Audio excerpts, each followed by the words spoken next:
I kicked my cousin out of my wedding after he harassed my youngest sister-in-law and tried to pull off her clothes and went nuclear on my family after they tried to defend him and say that he had good intentions and was just joking.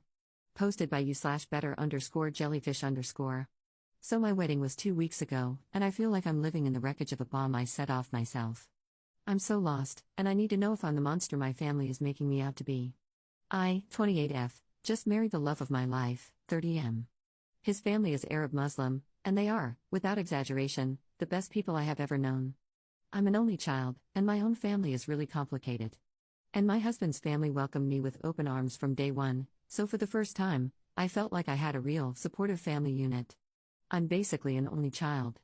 My half-brother from my dad's side is much older, and he currently lives in Japan. Even though we don't talk much, he still called me to congratulate me. As for my parents, they weren't even supportive of my marriage until I told them I'd cut them off if they kept pushing. So yeah, I already knew going in that I couldn't count on them for anything but drama. The wedding itself was perfect, for a while. Everyone was happy. Even my parents were smiling at some point. Then there's my cousin, Mark, 35M. My aunt begged me to invite him, and honestly, yes, I regret this. I couldn't really say no because I didn't want any drama. Mark is a walking disaster. He is a womanizer, has 3 children with 3 different women he abandoned, and his own father is the one sending them money. He's just a user. But for my aunt, the sun shines out of his behind. So the night is winding down when I hear a scream. Not a happy one. I turn and see my youngest sister-in-law, Layla, 19F, backed against a wall. My cousin Mark is standing in front of her, and he's dripping wet. She's the one who screamed, and she's holding an empty water glass. So when I rushed over, Layla was visibly trembling. My other sister-in-law told me what happened. Mark had cornered her, telling her she was too pretty to be hiding under that thing, her hijab, and that she was wasting her perfect face. Then, the part that made me even angrier, he apparently reached out and tried to tug it off her head to see her beautiful hair. Backstory: my sister-in-law had a traumatic accident years ago, and ever since then, she's been uncomfortable around men. Even hugging her own dad and brother took years of patience and trust. So for her to be cornered at my wedding by my cousin, telling her to take off her hijab, saying she was too pretty to be covering her hair, and pushing her like that. She was literally shaking. My older sister-in-law, who is a force of nature, was already there and getting in his face. It was about to get physical. My father-in-law calmly stepped between them, looked at Mark, and said quietly but with absolute finality, "It is time for you to leave my son's wedding." I thought that would be the end of it and was ready to console Layla. But then my aunt, Mark's mother, stormed over. "You can't kick him out. He was just joking with her. She's being too sensitive." First it was he was complimenting her, then it became he was just joking. Before I could even speak, my own mother pipes up. "I'm sorry, but she's right. This is a huge overreaction. Mark didn't mean any harm, that's just how he is." Seeing Layla still shaking and looking so scared, and hearing my own mother defend this creep who had just assaulted my new sister, a switch flipped inside me and I just snapped. I looked straight at my aunt and said, "No, he needs to leave. Now." She started up again. "You are not going to disrespect your family like this." And I just let her have it. "My family? You don't get to lecture me about family. This is actually why your own is broken. This blind worship of your useless, good-for-nothing son is the reason you have one child who ruins every event he attends, and another who hasn't spoken to you in 5 years. And you dare wonder why your own daughter went no contact? It's because of this. Because you will always choose him over the people he hurts.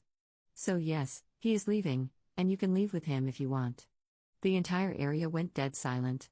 Then my aunt started crying and stormed out with my cousin, and my parents trailing behind after they gave me one of their classic "you are a disappointment" looks. My phone has been a nightmare since. Texts from my parents calling me cruel, vicious, and saying I used a family tragedy, my other cousin leaving, as a weapon. Telling me about how my aunt has just been sending them messages about how I broke her heart. My husband has been supportive. He kept telling me I was just defending Layla, and that my family showed their true colors. But I can't get rid of these moments of guilt. Mark was 100% in the wrong. I've already cut him off. I don't want him anywhere near me or my husband's family again. But the part I keep thinking about is what I said to my aunt. I don't regret defending my sister-in-law, she was scared out of her mind, and I will always pick her over him, but maybe I went too far bringing up her daughter leaving. I know that's a sore spot, and I basically twisted the knife. I feel like I dropped a nuke to win a fistfight, and now my entire family is radioactive. Top/relevant comments. Commenter. Not the jerk, it sounds like you said something that was way overdue, and honestly, your family got off easy. Your cousin physically assaulted your sister-in-law. Don't look back. You did the right thing. Ops response. I keep telling myself that I did right by her and by my new family, but I'm really not that strong, I fear. Commenter 2. Just because Mark is always like this, or that's just the way he is, does not mean anyone needs to accept that behavior. For shame on two women allowing that. You are not the jerk, and you should feel proud you stood your ground and had him removed. Whether or not Layla has previous trauma is beside the point. Backing a woman into a wall is never okay, and trying to take her a job off is absolutely insane. Someone needs to put that guy in his place. Ops response. Exactly, and she looked genuinely so stressed and upset, which is why I lost it immediately. Commenter 3. Obviously you were right to defend your sister-in-law, that's not your question. And you were justified in being very harsh. Your aunt supported an assault, and so did your mother. Was what you said all true? That's why your aunt's daughter went no contact, because of her son's behavior? If you said things that weren't true because you were angry, then that's something to admit.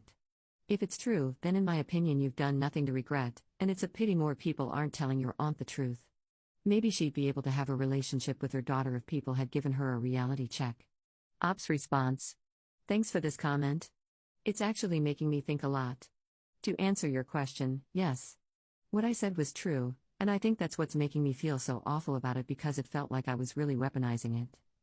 The favoritism for Mark has been a thing their whole lives. My other cousin was always sweet and kind, but she wasn't the best student. Mark wasn't either, but for some reason, my aunt took out all her disappointment and anger over Mark's failures on her. So it was a constant thing. It all came to a head a few years ago. They had a huge fight around Christmas, and after that, my cousin went from low contact to completely no contact.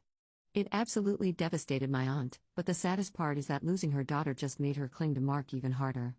Like she doubled down on her one remaining kid, no matter how much of a mess he is. Commenter 4. Text your mom, I'm disappointed in you for defending a grown man assaulting a teenage girl. However, the good news is, it makes it much easier for me to go no contact with you. As of today, you are all dead to me, and my only family is my husband's family. I hope you're happy you lost your only child to that train wreck of a human being. You'd better pray he's willing to change your diaper when you get old and senile. And block every single one of them who sides with your mom, aunt, or cousin. Ops response. Honestly, you have no idea how much I needed to read this. I've been tying myself in knots for days trying to figure out what to say to them, or if I should say anything at all. My first instinct was to write a long, drawn-out message. You know, that kind where I try to apologize for the timing and my specific wording, but then follow it up with a strongly worded but I will never apologize for defending Layla. I wanted to play peacemaker and warrior at the same time, and it was just making my head spin. The thing that's been eating at me is that I want them to understand I'm not picking a new family over an old one. It's just right and wrong. If I had seen Mark do that to a complete stranger I just met a minute ago, I would have stepped in. I wouldn't stand by and watch a man corner a young woman and try to pull off a piece of her clothing. The fact that it was my family doing it to someone I already loved just made it a million times worse. You're right. They defended an assault. So I guess that's it. Thank you for this. It gives me a lot of clarity. Update 1 day later. So, I'm trying to write this without getting emotional, but I'm failing. I've just been sitting here with tears in my eyes watching this post blow up. It might sound small, but seeing this level of support, even from strangers on the internet, has genuinely helped me see this whole situation with so much more clarity. Thank you. I'm not even exaggerating when I say thank you from the bottom of my heart. You all are wonderful. For those who thought it was fake, honestly, I get it, but all I can say is this is my life. I know it's obvious I'm not the jerk for defending Layla. She deserves the world, and I would do it again in a heartbeat. No regrets. I just wanted to ask for advice because when you grow up in a certain way, it's hard to trust your own judgment. My parents are masters of making you feel like you're the crazy one. Their family motto might as well have been, if we think it's good, then it is. If we think it's bad, then it is. The lines between right and wrong were always blurred for me, and unlearning that has been a lifelong project. Meeting my now husband was the turning point. He's so kind, respectful, and supportive, and he showed me what a healthy family dynamic actually looks like. And I really can't wait for a future full of him and our shared happiness. Now for the important part. Layla is doing better. I called her a few hours after the post, and she immediately started apologizing and saying she felt bad for ruining the night. I immediately shut that down and told her that what happened was 100% Mark's fault. His behavior was awful, and she did nothing wrong. I actually apologized to her for him even being there and for him putting her through that at my wedding. We talked for a while, and she told me she's been seeing a therapist for a while now to work through her trauma, which I think is just incredible of her. Honestly, she's so strong and amazing. While I got some truly vile direct messages, the overwhelming majority have been incredible. I want to especially thank the hijabi and Arab women who messaged me. Hearing your stories, and how you felt for Layla and understood her experience, just made me tear up. It's painful, but the support I saw gave me so much hope for a world where girls everywhere can just exist without being harassed. It's a beautiful contrast to the one guy who messaged me to save me and Layla from my supposedly oppressive in-laws because, according to the natural law, Muslims just get more conservative after marriage. His message was just a sad reminder that some people will use any tragedy, like the suffering of women in Iran, to fuel their own racism while pretending to be a hero. Just to be clear, I've known my husband for 8 years. I've traveled to his home country with him multiple times and met his huge extended family. Some of his female cousins wear the hijab, some do not. They are all devout, happy, and would have a good laugh at the idea that they're being secretly tortured by evil Muslim men. I absolutely hate it when people weaponize the very real and horrific struggle of others to push their own bigoted worldview. Please don't make assumptions or project weird racist fantasies onto my family and my sister's lived experience. And that brings me to one last thing I really want to make clear. I've been on this earth for 28 years, and I've met every kind of person imaginable. Bad people are just bad, and good people are good. It has nothing to do with their faith, their race, or where they come from. I would hate for my post to become a platform for any kind of bigotry. The focus here is on my parents and on enabling a harasser, and a young woman's trauma being dismissed. Not on inventing weird scenarios about a family I see, love, and laugh with regularly. As for my parents, I took your advice. I sent a final, very short message and blocked them. The only response was a predictable email from my dad saying he would be ready to listen when I was ready to apologize. Yeah, he'll be waiting a long time. Lol. Thank you all again. You've given me a sense of peace and validation I didn't even know I was looking for. I really, really appreciate it. Top/relevant comments. Commenter. Good for you for standing up for her over and over. She should never feel she has to apologize for defending herself when cornered and threatened. As for your aunt, reality is painful sometimes. If she didn't want to get slapped in the face with the truth, maybe she should have addressed it before it became an issue. And dude, your parents suck. I'm sure they're out there saying they don't know why you're not speaking to them. Be prepared for when they attempt to reach out and extend forgiveness, because you know eventually they'll want something. Commenter 2. Remember that protecting the peace includes protecting your peace. If you have to disrupt your peace by, for example, inviting your piece of crap cousin to your wedding, you are actually disturbing the peace. And that was even before he made a scene by acting exactly like himself.